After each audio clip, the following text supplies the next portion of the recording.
Deep in the steamy lowlands of southern Mexico, a people rose from the mist long before pyramids pierced the sky in Teotihuacan, or emperors ruled in Tenochtitlan. They left no written history. No names of kings survive, yet their stone faces still stare across time, massive, solemn, watching. These were the Olmec, and for over a century, scholars have asked the same question. Were they the mother culture of Mesoamerica? This is not a tale of conquest or war.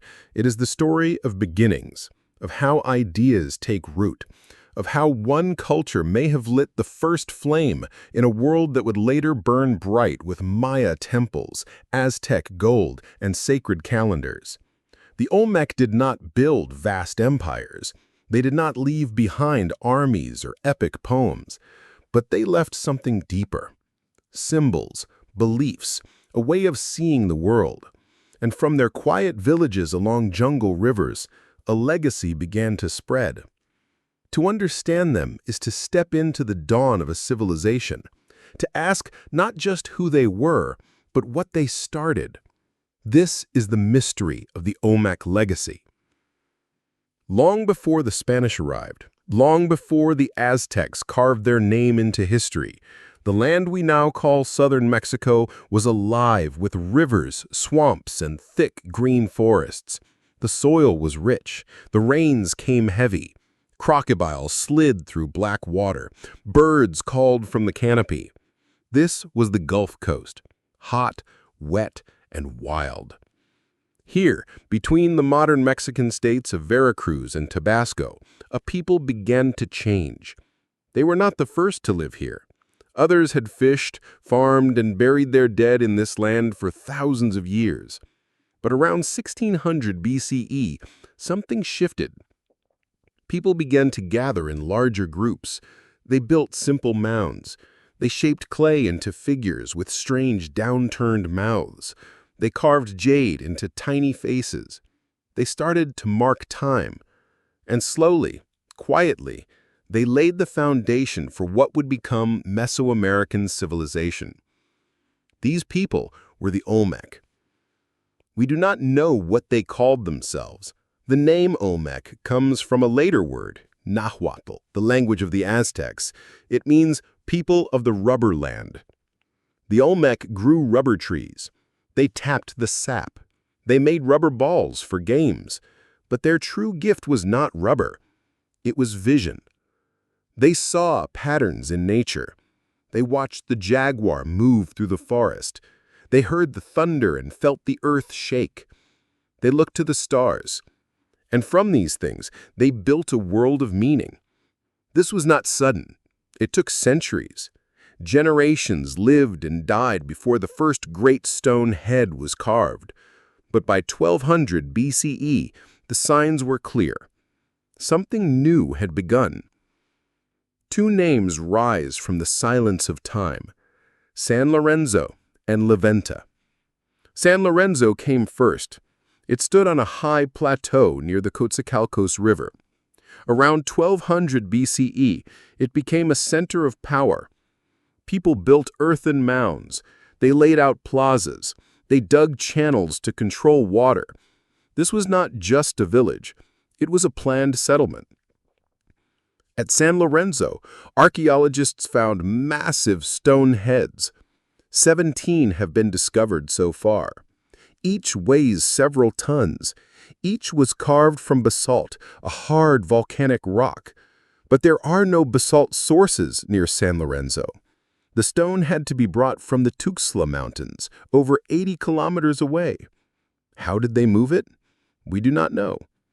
Logs, ropes, rafts?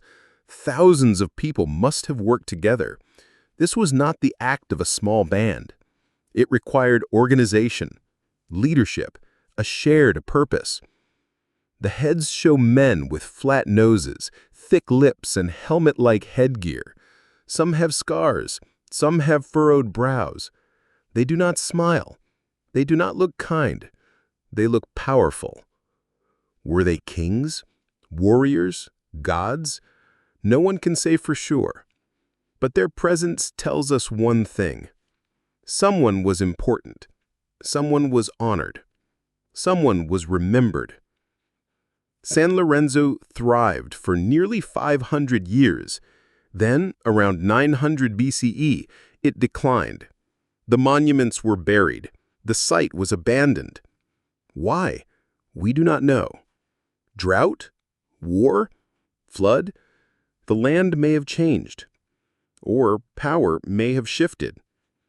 But life did not end. It moved. Southward, along the winding coast, where rivers split into tangled streams and the land sinks into thick, wet earth, a new center began to rise. This was La Venta. It stood in a place few would choose for a great settlement. The ground was spongy. Water pooled after rain. The seasons brought floods. Trees grew tall and close. Mist hung in the air at dawn. It was not dry. It was not firm. It was not easy. Yet the Olmec came here. They did not flee. They did not settle by chance. They chose this place with purpose. By 900 BCE, La Venta was no longer just a village. It had become something more. A center of power, a place of meaning, a sacred ground. The site spread over 2 square kilometers, more than 200 football fields. It was carefully built. Every mound, every path, every stone was placed with thought. At the heart of La Venta stood a great mound. It rose more than 30 meters, 10 stories high. It was shaped like a pyramid. Its sides were smooth. Its base was long and narrow. It was built from earth, layer by layer, carried in baskets by hand. This was not a natural hill. It was made by people. It was one of the first pyramids in the Americas. Around it, plazas opened like clearings in a forest, wide, flat, and clean. They were paved with clay. They were aligned to the points of the compass, north, south, east, west. The main axis of the city was not straight north, but tilted 8 degrees east of north. This may have matched the angle of a distant mountain, or it may have followed the path of the sun on a special day. The Olmec paid attention to such things. Temples stood on raised platforms. Smaller mounds held altars. Stone columns marked sacred spots. The entire site was a map, not of land, but of belief. The world above, the world below, and the world of humans were all reflected in the layout. This was not built in a year. It took generations. Fathers taught sons. Leaders guided workers. Priests planned rituals. The work never stopped.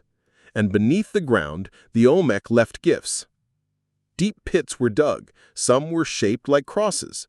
Others were long and narrow. Into them they placed offerings, objects of great value, buried with care. One pit held 16 tons of magnetite. This black stone is magnetic. It pulls. It was not local. It came from far away. Why bury so much? We do not know, but its weight and rarity suggest it was sacred. Another pit held thousands of beads made of jade. They were tiny. Each was drilled by hand. They formed a mosaic, green, smooth, glowing in the dim light. When buried, they shimmered like water. They placed polished mirrors made of iron ore. These were not for seeing faces. They were for seeing visions. Shamans may have used them to enter other worlds. They arranged blocks of serpentine, greenstone, in patterns. Some formed rectangles, others formed crosses. The colors were chosen: green for life, red for blood, white for bones, black for the night. Each color had meaning. Each layer had order. These acts were not random. They followed a plan. The offerings were placed in sequence. First one kind of stone, then another, then a layer of clay, then more objects. It was like a ritual recipe, step by step, repeated with care. And the pits were not hidden. They were covered, but not forgotten. The act of burying was part of the ceremony. It was a gift to the earth, a promise, a prayer. At La Venta, the Olmec carved more than the colossal heads. They made thrones, massive stone blocks hollowed out with figures on the front. These were not for sitting in comfort. They were for power. One throne shows a man seated wearing a feathered headdress. Behind him, a jaguar face appears. The man may be a ruler. The jaguar may be his spirit helper. They made altars, square stone blocks with a niche in the front. Inside the niche, a figure sits. He is not common. He is dressed in ritual gear. He wears a jaguar mask. His hands rest on his knees. Behind him, a serpent rises like smoke. The scene is carved in detail. The man's face is calm. His eyes are open. He is not afraid. This is Altar 4. It is one of the most important carvings from early Mesoamerica. It may show a king receiving power from the spirit world. The cave is the entrance to the underworld. The jaguar is a guardian. The serpent is a messenger. The man is in between, neither fully human nor fully God. This idea that a ruler is a bridge became central to later cultures. The Maya believed their kings spoke to gods. The Aztecs believed their emperors were divine. The root of this belief may lie here, in this stone buried in a swampy land. The Olmec also carved small figures. One type is known as the were-jaguar. It has a human body, but a jaguar's mouth. The eyes are slanted, the nose is broad, the head is flat.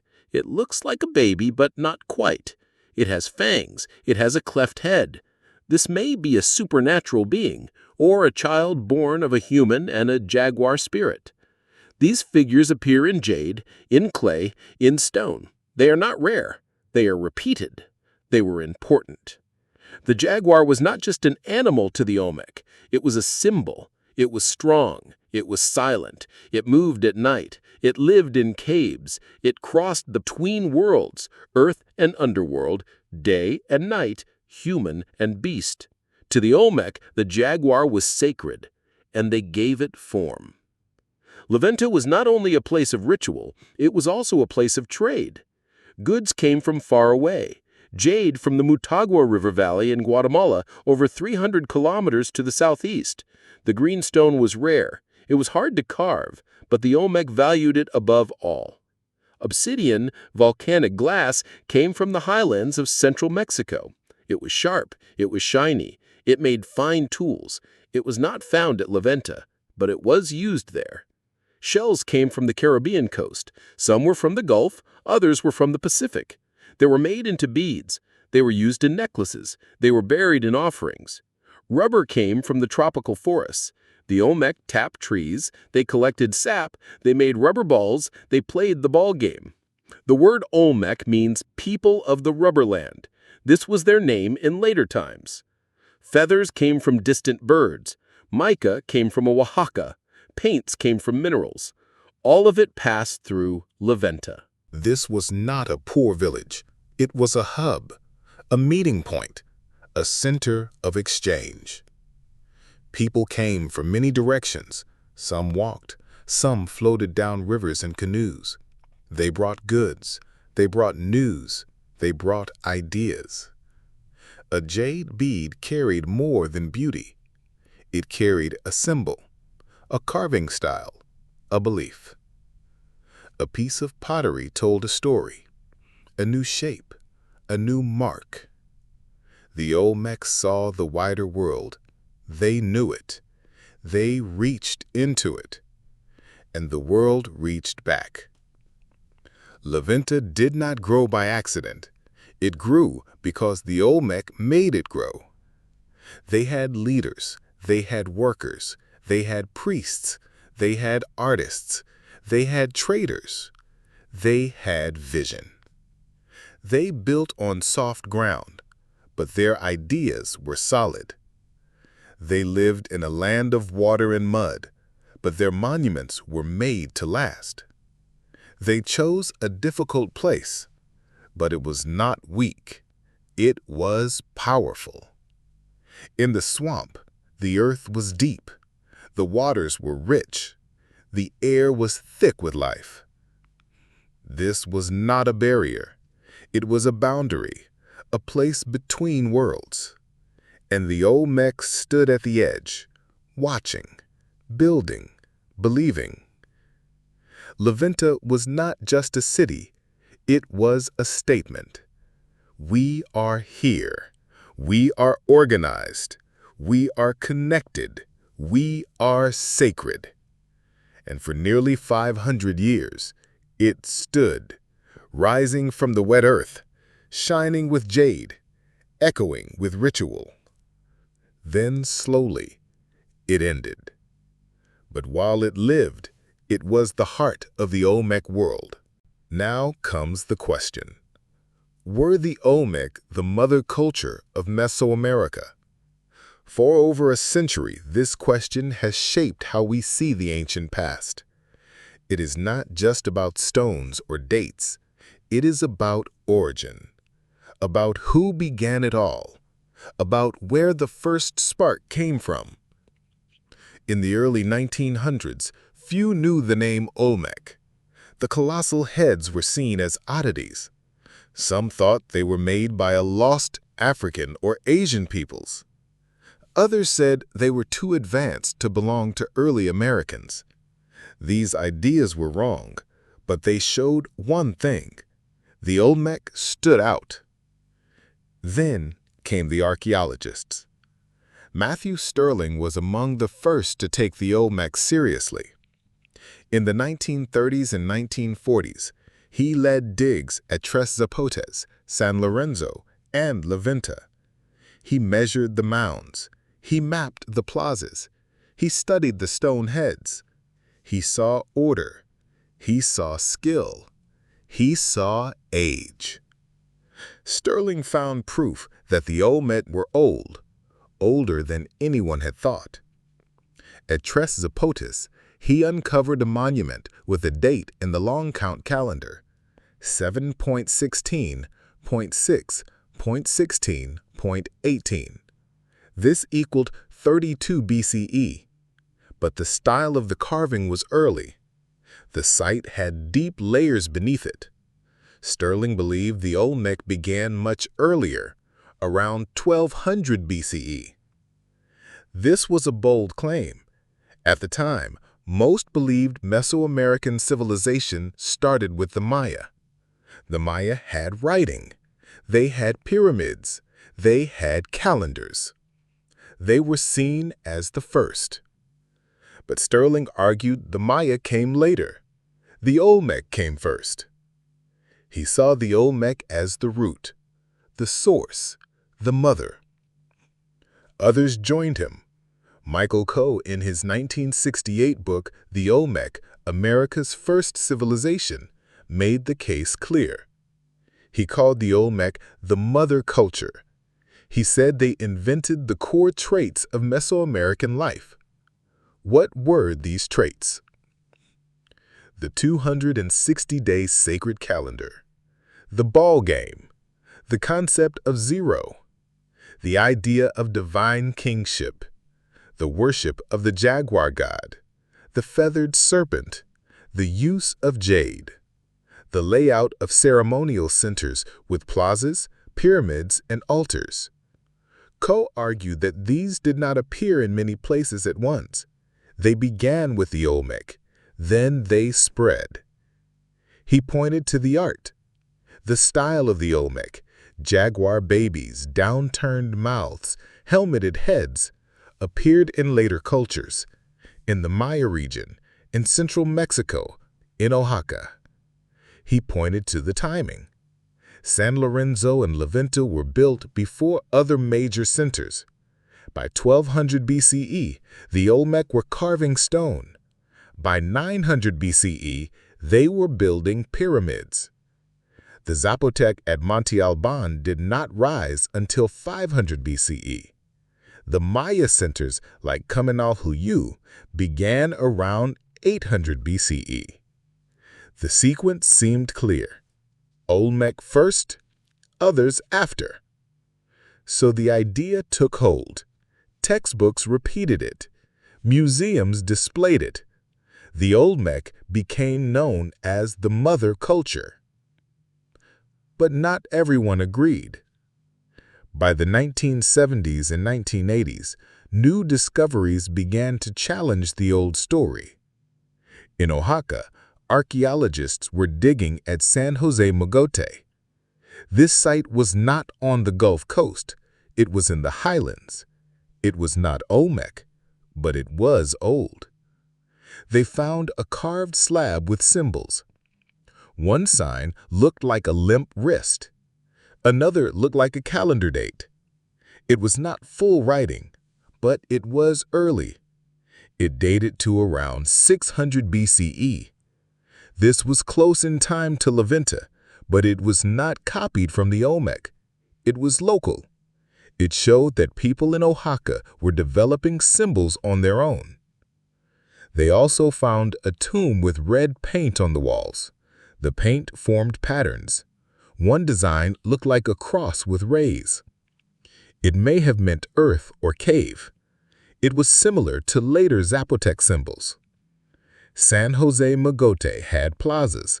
It had mounds. It had trade goods. It was complex. And it was rising at the same time as La Venta.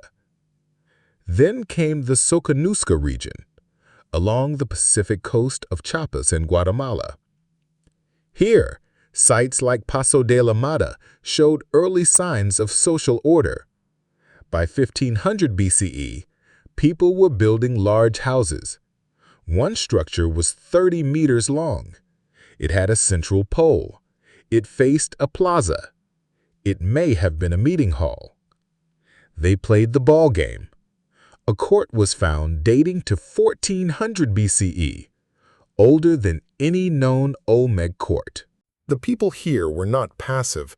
They were not waiting for ideas from the Gulf Coast. They were building their own world. Further north, in the Valley of Mexico, sites like Cuicuilco showed early pyramid construction. A round pyramid was built before 500 BCE. It was damaged by a volcano, but it proved that people in central Mexico were also building sacred mounds. And in the Maya lowlands, sites like Nacbe and El Mirador had pyramids by 300 BCE. The structures were large, the layout was planned. The carvings showed early forms of Maya art. These were not copies of Olmec designs. They shared some themes, jaguars, serpents, rulers, but they have their own style. So the picture changed. Instead of one center of origin, there were several. Instead of a single mother, there were siblings. This led to a new idea, the pure polity model. Scholars like Richard Blanton and Joyce Marcus argued that early Mesoamerica was not a pyramid with the Olmec on top. It was a network. Many cultures grew at the same time.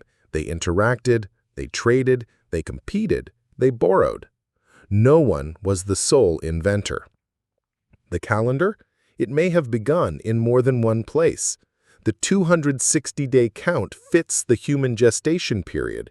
It could have arisen independently. The ball game? It was played in Soconusco before La Venta peaked. Rubber was available in many regions. Divine kingship? The idea of a ruler with sacred power appears in Oaxaca and the Maya area without clear Olmec influence. Jade? It was valued across Mesoamerica. Each region worked it in its own way. So the old model cracked. The Olmecs were not the only ones with complex thought. They were not the only ones building ceremonial centers. They were not the only ones creating symbols. But still, something set them apart. At La Venta, the scale was greater. The carvings were deeper. The offerings were more elaborate. The city was more precisely laid out. No other site from that time had 16-ton magnetite blocks arranged in crosses. No other site buried thousands of jade beads in perfect layers. No other site built a 30-meter pyramid in a swamp. The Olmec did not just share ideas, they amplified them. They gave them form. They made them visible. Think of it this way. Many people may have had the idea of a sacred calendar, but the Olmec used it in public monuments. They carved it in stone. They passed it on in a way others could see. Many may have played with rubber balls, but the Olmec built courts. They made gear. They linked the game to ritual. Many may have believed in spirit animals, but the Olmec carved the were-jaguar over and over. They made it a central symbol. They were not the only ones thinking, but they were the ones who showed it. So the debate remains. Were they the mother culture?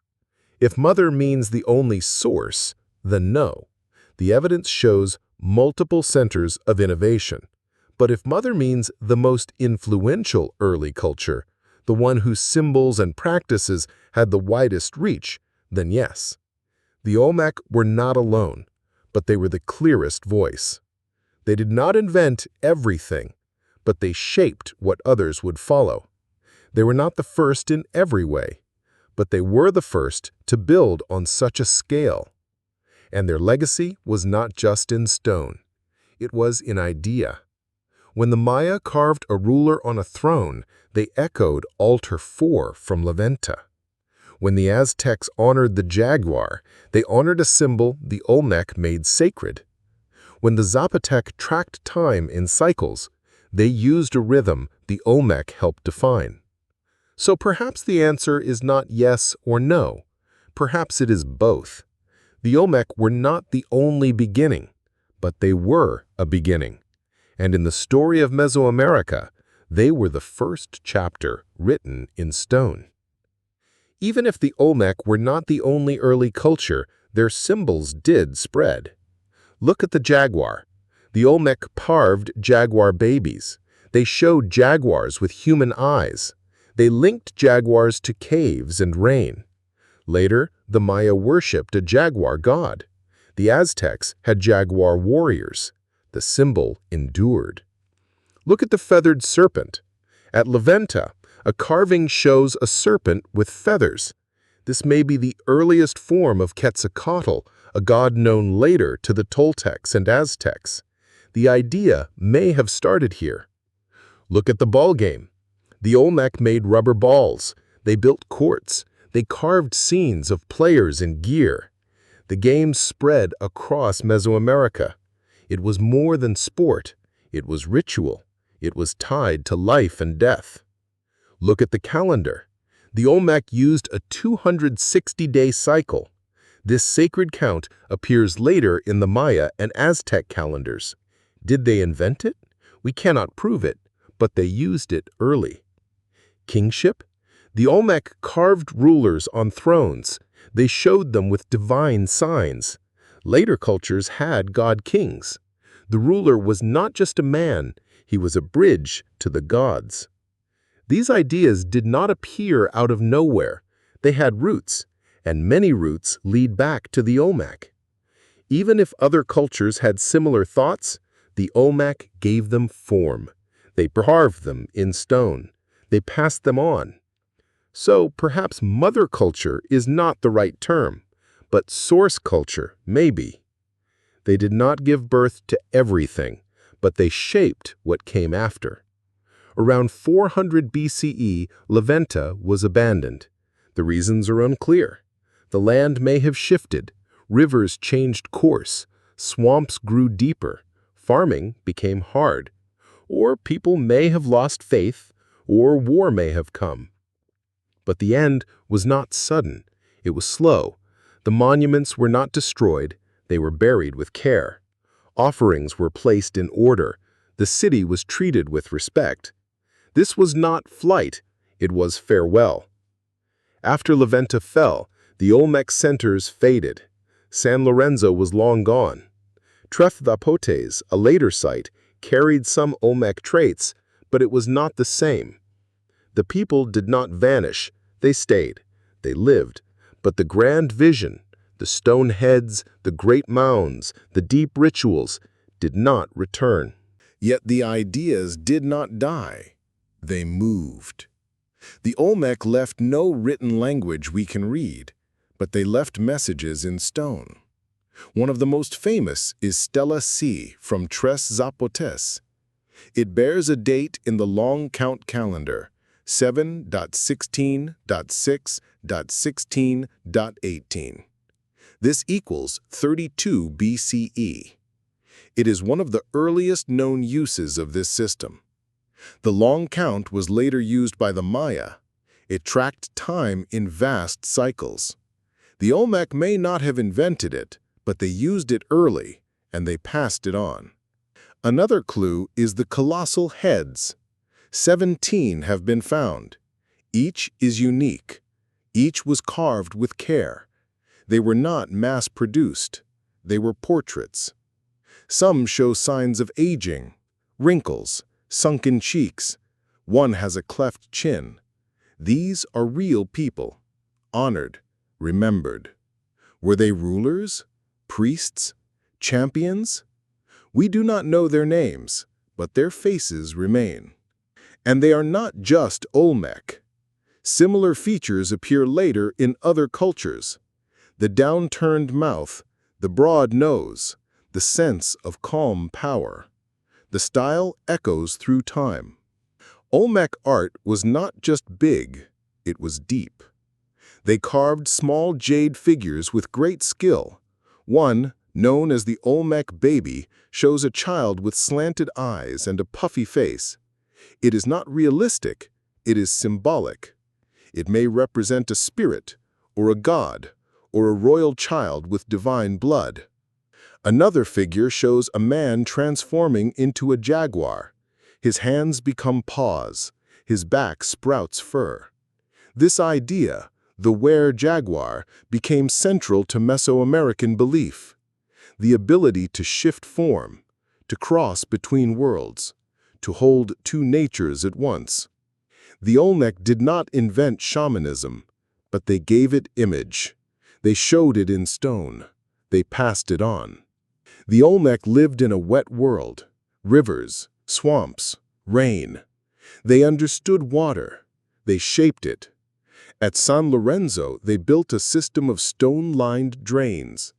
These were not just for flood control. They had spiritual meaning. Water flowed through them like blood through veins. They believed the earth was alive, that caves were entrances to the underworld, that mountains held spirits, that rain came from gods. These beliefs became core to later cultures. The Maya saw the world as layered: sky, earth, underworld. The Aztecs believed in multiple cosmic eras. The Olmec may not have had the same myths, but they shared the view: the world is sacred, it must be honored. The Olmec did not live in isolation. They traded widely: jade from Guatemala, obsidian from Puebla, mica from Oaxaca, shells from the sea. This was not random, it was organized. Caravans moved through forests, canoes sailed rivers, goods changed hands, and with goods came ideas. A jade bead carried a symbol, a piece of pottery bore a sign, a story was told. The Olmec were at the center of a web. They did not control it all, but they were a key node. They saw more, they knew more, they shared more. By 400 BCE, the Olmec era was over. The great centers were gone. The stone heads stood silent. The altars were buried. But the world they shaped lived on. In the highlands of Oaxaca, the Zapotec built Monte Alban. They used sacred calendars. They carved glyphs. They built pyramids. On the Gulf Coast, other cultures rose. The Epi-Olmec kept some Olmec traits. They used the long count. They carved similar figures. In the Maya lowlands, people began to build. By 300 BCE, they were laying out ceremonial centers. They used 260-day calendars. They played the ball game. They worshipped jaguar gods. None of this came from nowhere. The seeds were planted long before. Let us return to the stone heads. 17 have been found. Each weighs between 6 and 50 tons. Each was carved with stone tools. Each was moved without wheels or beasts of burden. How? We do not know the exact method, but we know it took many people. It took planning. It took belief. These heads were not made for show. They were made for meaning. They were placed in sacred spaces. They faced important directions. They were part of a larger design. To carve one was to honor a person. To move one was to unite a people. To place one was to claim a place in the world. They are not just art. They are acts, and they are the most enduring proof of Olmec power. The Olmec used a calendar, not just a simple count of days, a complex system. They used the 260-day ritual cycle. It combined 20 named days with 13 numbers. Every day had a sign.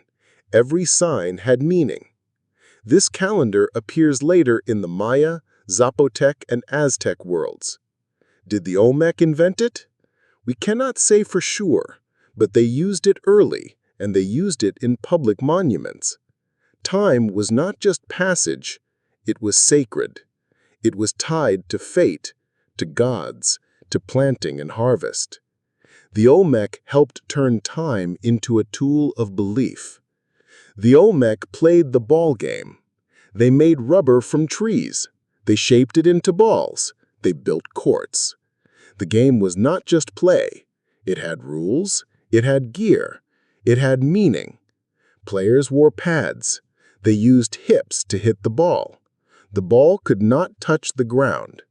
Some carvings show players with wounds. Some show decapitation. Was the loser sacrificed? We do not know, but blood was part of the ritual. The game linked to myth, to the sun's path, to life and death. Later cultures kept the game. The Maya built grand courts. The Aztecs played it in cities. The Olmec may not have invented it, but they gave it form. The Olmec carved rulers, not just faces, full figures, on thrones, with symbols. One famous monument, Altar 4 from La Venta, shows a man emerging from a niche. He holds a rope. It binds a captive. The captive wears a jaguar suit. This is not just a king. This is a divine king. He has power over life, over enemies, over the spirit world. This idea that the ruler is more than human became central to Mesoamerican rule. The Maya had divine kings. The Aztecs had emperor priests. The Olmec may have started this vision. Jade was precious. Not just green, not just smooth, but alive. The Olmec believed jade held spirit. It was cool. It was rare. It came from far away. They carved it into masks, into beads, into tiny figures. One nask, found at La Venta, shows a face with almond eyes and a calm mouth. It was buried with care. It was not for the living. Jade was for the dead, for the gods, for the eternal. Later cultures shared this belief. The Maya buried kings with jade. The Aztecs prized it above gold. The Olmec taught the value of stone. The Olmec looked up. They saw the sun, the moon, the planets. They may have tracked Venus. It appears in later Mesoamerican calendars. The Olmec had the tools. They laid out their sights with care. La Venta's main axis is 8 degrees off true north. Why? Some say it aligns with sunrise on certain days. Others say it follows a mountain line. They saw order in the sky. They mirrored it on earth. This practice continued. The Maya built cities aligned to stars. The Aztecs timed rituals to celestial events. The Olmec began the search for cosmic order. So, were the Olmec the mother culture? Let us weigh the facts. They were early. San Lorenzo began around 1200 BCE. La Venta rose by 900 BCE. This is centuries before other major centers. They were innovative. They built the first pyramids. They carved the first colossal stone heads. They used the long count early. They were influential. Their symbols spread. Jaguar gods, the ball game, sacred calendars, divine kingship. But they were not alone. San Jose Magote and Oaxaca had early glyphs. The Soconusco region had jade workshops. Other cultures were moving toward complexity at the same time. So perhaps the Olmec were not the only source, but they were the clearest signal. They did not invent everything, but they shaped the template. They were not the mother, but they were the model. After 400 BCE, the Olmec centers faded, but their ideas did not. In the centuries that followed, new cultures rose. They built on what came before. The Zapotec used calendars. The Maya carved glyphs. The people of the Gulf Coast kept Olmec-style art. The vision lived. It changed. It grew. But it began here. Today, the stone heads still stand. Some are in museums. Some are in plazas. Some remain in the jungle. They do not speak, but they tell a story of a people who believed in power, in spirit, in order. Of a culture that saw the world as alive, of a legacy that shaped a continent. They were not the only ones, but they were the first to leave such a mark. So when we ask if they were the mother culture, we must define what we mean. If mother means the only source, then no. But if mother means the first to express a shared vision in lasting form, then yes. The Olmec were not the start of everything, but they were the beginning of what we recognize as Mesoamerican civilization. Let us end where we began. In the steamy lowlands, under a heavy sky, a people carved faces from stone. They moved mountains of earth. They shaped jade into spirit.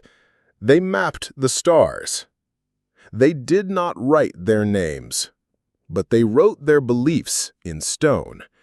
And across the centuries, their legacy endures. Not because they ruled the most land, not because they had the most gold, but because they saw a world of meaning, and they built it. So, were they the mother culture? In spirit, yes. In time, yes. In influence, yes. They were not alone, but they were first. And that matters.